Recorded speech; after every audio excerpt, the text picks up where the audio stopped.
Capítulo 3 Da arte de vencer sem desembainhar a espada. Sun Tzu diz: Eis algumas máximas que deves impregnar-te antes de pensar em sitiar cidades ou ganhar batalhas. Conservar os domínios e todos os direitos do príncipe que serves deve ser o primeiro de teus cuidados. Só deves ampliá-los, usurpando o território inimigo, quando for imprescindível. Deves ocupar-te principalmente em assegurar a tranquilidade das cidades de teu próprio país. Perturbar as cidades inimigas deve ser a hipótese mais desfavorável. Deves pensar em colocar ao abrigo todos os vilarejos amigos. Somente a necessidade pode arrastar-te a irromper nos vilarejos inimigos.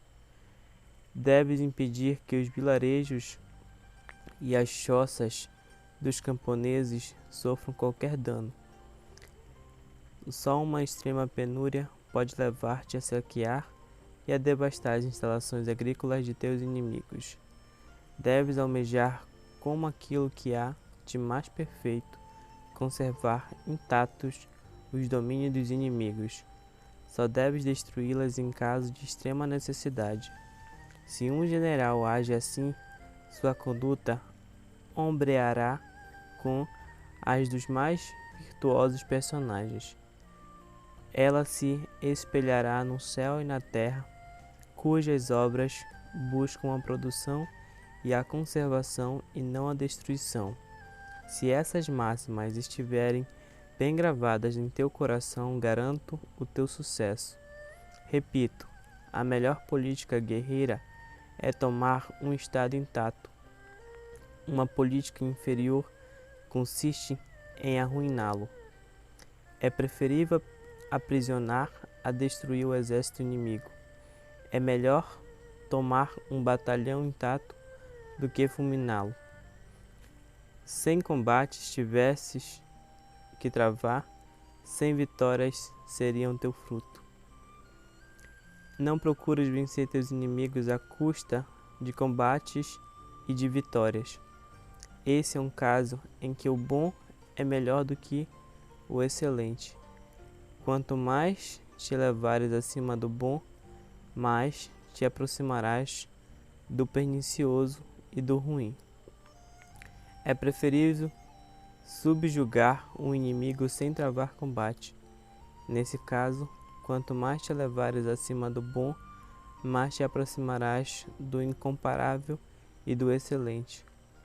Os grandes generais vencem descobrindo todos os artifícios do inimigo, sabotando-lhes os projetos, semeando a discórdia entre seus partidários, mantendo-o sempre acossado, interceptando reforços estrangeiros e impedindo de tomar qualquer decisão mais vantajosa para ele. Sun Tzu diz: é de suprema importância na guerra atacar a estratégia do inimigo. Sobressai-se em resolver as dificuldades quem as resolve antes que apareça. Sobressai-se na conquista quem conquista o troféu antes que os temores de seu inimigo se concretizem. Ataca a estratégia do adversário na raiz. Depois rompe suas alianças, em seguida ataca teu exército.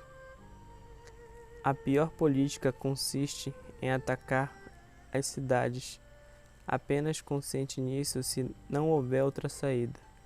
Pensa no longo tempo necessário para preparar veículos, armas, equipamentos e para construir rampas ao longo das muralhas. Se fores obrigado a sitiar uma cidade e a destruí-la, dispõe de tal sorte teus veículos, escudos e todas as máquinas necessárias para o assalto, para que tudo esteja pronto quando chegar a hora de atacar. Age para que a rendição não se prolongue por mais de 3 meses. Quando este prazo expirar, se ainda não tiveres atingido teus objetivos, certamente terás cometido alguns erros. Empenha-te em repará-los. Partindo para o assalto, à frente de tuas tropas, redobra os esforços. Imita a vigilância, a diligência, o entusiasmo e a tenacidade das formigas. Suponho que terás construído antecipadamente as trincheiras e outras obras necessárias, que terás edificado fortes para descobrir o que se passa no interior da cidade sitiada, e terás contornado todos os inconvenientes que tua prudência te recomenda. Apesar de todas essas preocupações, se de 3 partes de teus soldados tiveres a infelicidade de perder uma, sem poderes alardear a vitória, convence-te de que não atacaste bem. Um hábil general jamais se encontrará reduzido a tais extremos. Ele conhece a arte de humilhar os seus inimigos sem travar batalhas, sem derramar uma gota de sangue, sem mesmo desembainhar a espada, consegue tomar as cidades. Sem colocar os pés em reinos estrangeiros, descobre o meio de conquistá-los. Sem operações prolongadas e sem perder um tempo considerável à testa de suas tropas, conquista uma glória imortal para seu príncipe, assegurando a felicidade de seus compatriotas e fazendo com que o universo lhe seja reconhecido pelo repouso e pela paz conquistados. Esse é o alvo que todos os comandantes devem buscar incessantemente e sem jamais esmorecer. O objetivo de um general hábil é apoderar-se do reino inimigo quando este está intacto. Assim suas tropas não se esgotarão e seu triunfo será completo. Esta é a arte da estratégia vitoriosa. Há uma infinidade de situações diferentes em que podes te encontrar em relação ao inimigo. Nem todas poderiam ser previstas de antemão. Logo, evito maiores detalhes. Tua clarividência e tua experiência te sugerirão o que deves fazer, à medida que as circunstâncias se apresentem. Entretanto, vou dar-te alguns conselhos gerais que poderás usar se necessário. Se fores 10 vezes mais numeroso que o inimigo, cerca-o de todos os lados. Não deixes nenhuma passagem livre. Age de forma que ele não possa evadir-se para acampar em outra parte, nem receber qualquer socorro. Se teu contingente for 5 vezes superior, dispõe teu exército de forma que ele possa atacar pelos 4 flancos simultaneamente, no momento oportuno. Se tens o dobro da força do inimigo, contenta-te em dividir teu exército em 2. Mas se em ambas as partes a quantidade de guerreiros é a mesma, só te resta aventurar-se ao combate. Se fores inferior, fica alerta. O menor erro pode ser fatal. Tenta colocar-te a salvo e evita, se possível, entrar em choque com o adversário. A prudência e a firmeza de um punhado de pessoas pode conseguir extenuar e dominar mesmo um exército numeroso.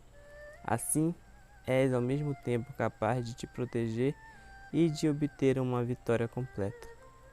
Quem está à testa dos exércitos é o sustentáculo do Estado. Se agir corretamente, o reino será próspero. Ao contrário, se o comandante não tiver as qualidades necessárias para desempenhar dignamente seu cargo, o reino sofrerá inelutavelmente as consequências e talvez fique à beira do abismo. Um general só pode servir bem o Estado de um único modo, mas pode arruiná-lo de diversas maneiras. É preciso muito esforço e uma conduta calcada na bravura e na prudência para ser vitorioso. Um só passo em falso põe tudo a perder. Um general pode cometer muitos erros. Se engajar as tropas no momento errado, fará com que ataquem quando não convém. Se não tem um conhecimento exato dos lugares onde deve conduzi-las, se lhes impõe acampamentos desastrosos, se as cansa inutilmente, se ordena que retrocedam sem necessidade, se ignora as necessidades dos que integram o seu exército, se desconhece a ocupação a que cada um se dedicava antes de se alistar, a fim de tirar partido do talento individual de cada um, se desconhece o ponto forte e o fraco de seus subordinados, se não conta com a fidelidade dos mesmos, se não impõe a mais estrita disciplina, se carece do talento de bem governar, se é irresoluto e vacilante nas ocasiões em que urge ter pulso firme, se não recompensa adequadamente seus soldados quando de direito, se permite que estes sejam humilhados sem motivo pelos oficiais, se não sabe impedir as dissensões entre os chefes, um general que comete tais erros tornará o exército capenga, esgotará homens, víveres e o reino, e se tornará a vítima infame de sua própria imperícia. Sun Tzu diz: no comando dos exércitos há 7 males cruciais. Primeiro, executar cegamente ordens tomadas na corte, segundo arbítrio do príncipe, sem se ater às circunstâncias. Segundo, tornar os oficiais confusos, despachando emissários que ignoram os assuntos militares. Terceiro, misturar regras próprias à ordem civil e à ordem militar. Quarto, confundir o rigor necessário ao governo do Estado e a flexibilidade que o comando das tropas requer. Quinto, dividir a responsabilidade. Sexto, disseminar a suspeita que engendra a desordem. Um exército confuso conduz à vitória do inimigo. 7. Aguardar ordens em todas as circunstâncias. Isso equivale a esperar a autorização de um superior para apagar o fogo, antes que a ordem chegue. As cinzas já estarão frias. No entanto, está escrito no código que se deve consultar o inspetor nesse assunto. É como se, ao edificar uma casa na beira de uma estrada, fôssemos pedir conselho aos passantes. O trabalho ainda não estaria terminado. Este é o meu ensinamento. Nomear um general é da alçada do soberano. Decidir uma batalha cabe ao general. Um príncipe esclarecido deve escolher o homem que convém, revesti-lo de responsabilidades e aguardar os resultados. Para vencer os inimigos, 5 circunstâncias são necessárias. Primeira, saber quando combater e quando bater em retirada. Segunda, saber lidar com pouco e o muito, segundo as circunstâncias. Terceiro, compor habilmente suas fileiras. Mêncio diz: o momento oportuno não é tão importante quanto as vantagens do terreno, e tudo isso não é tão relevante quanto a harmonia das relações humanas. Quarta, preparar-se prudentemente para afrontar o inimigo potencial. Não prever, dando como pretexto a inferioridade do adversário, é o maior dos crimes. Estar preparado, independente de qualquer contingência, é a maior das virtudes. E quinta, evitar as ingerências do soberano em tudo que executar, para a glória dos seus exércitos. Esses são os 5 caminhos da vitória. Conhece teu inimigo e conhece-te a ti mesmo. Se tiveres 100 combates a travar, 100 vezes serás vitorioso. Se ignoras teu inimigo e conheces a ti mesmo, tuas chances de perder e de ganhar serão idênticas. Se ignoras ao mesmo tempo teu inimigo e a ti mesmo, só contarás teus combates por tuas derrotas.